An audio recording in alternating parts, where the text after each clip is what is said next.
तमाम देखने वाले और सुनने वालों को अस्सलाम वालेकुम। मैं हूं जाहिद और आप देख रहे हैं सीक्रेट पाक टीवी। दोस्तों, क्या आपको पता है कि 700 करोड़ साल कबल एक डायनासोर ने अपने आखिरी खाने में क्या खाया था? मुहक्किकीन का कहना है कि इस डायनासोर और बदकिस्मत दो छोटे डायनासोर की महफूज बक़ियादत ने हमें इन जानवरों के खाने पीने के आदात के बारे में नई मालूमात दी हैं।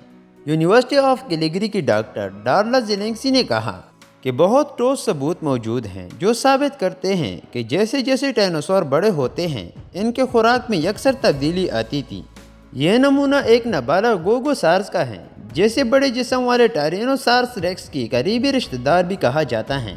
इस गोगोसार्स की उम्र 7 साल थी, जिसका मतलब है कि वो अपनी नौजवानी में था जब वो हिलाक हुआ। तो इसका वज़न 330 किलोग्राम था, जो कि एक बड़े बालिग गोगोसार्स के वज़न का 10वां हिस्सा है।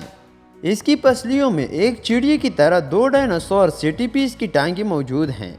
जर्नल साइंस एडवांसेस में छपने वाली तहकीक की मुहक्किक डॉक्टर डार्ला कहती हैं, अब हमें ये पता है कि ये नौउम्र टायरेनोसार्स छोटे और जवान डायनासोर खाते थे। पहले मिलने वाले फोसल बाकियात की शवाहिद की वजह से साइंसदानों को ये पता चला है कि 3 टन बालिग गोगोसार्स जंगल में रहने वाले सब्ज़ा खाने वाले बड़े डायनासोर को खाते थे। इन शवाहिद में ऐसे फसल भी हैं जिनमें टायरेनोसार्स के दांतों से मिलते जुलते निशान बड़े डायनासोर के हड्डियों पर मिले।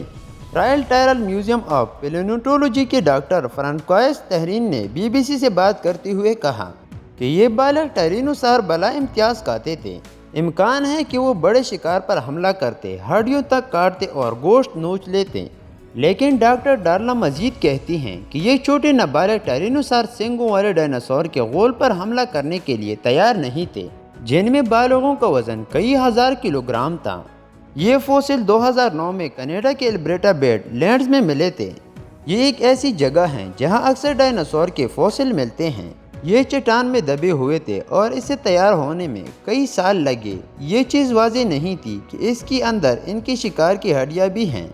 आखिरकार म्यूजियम के अमले ने पसली में से निकलती हुई पाँव की हड्डियाँ देखी। डॉक्टर फ्रांकोइस भी इस तहकीक में शामिल थे। उन्होंने बताया कि पसली में मौजूद पत्थरों को हटाया गया ताकि छुपी हुई चीज़ों को सामने लाया जाए। उन्होंने कहा, जब इसे हटाया गया तो सामने 2 साल से भी कम उम्र के डायनासोर की टांगें थीं।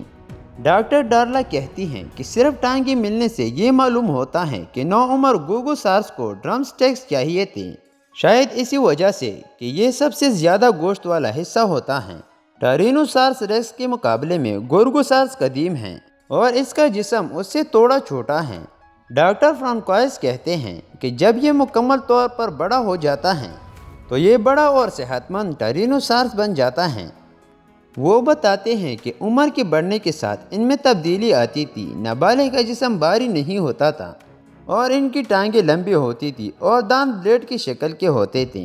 बालिगों के दांत ज़्यादा गोल होते थे। हम इन्हें क्लर बनाना यानी जानलेवा कहते हैं। तो दोस्तों, आज के लिए इतना ही काफ़ी है। मिलते हैं नेक्स्ट वीडियो में, तब तक अल्लाह हाफिज़।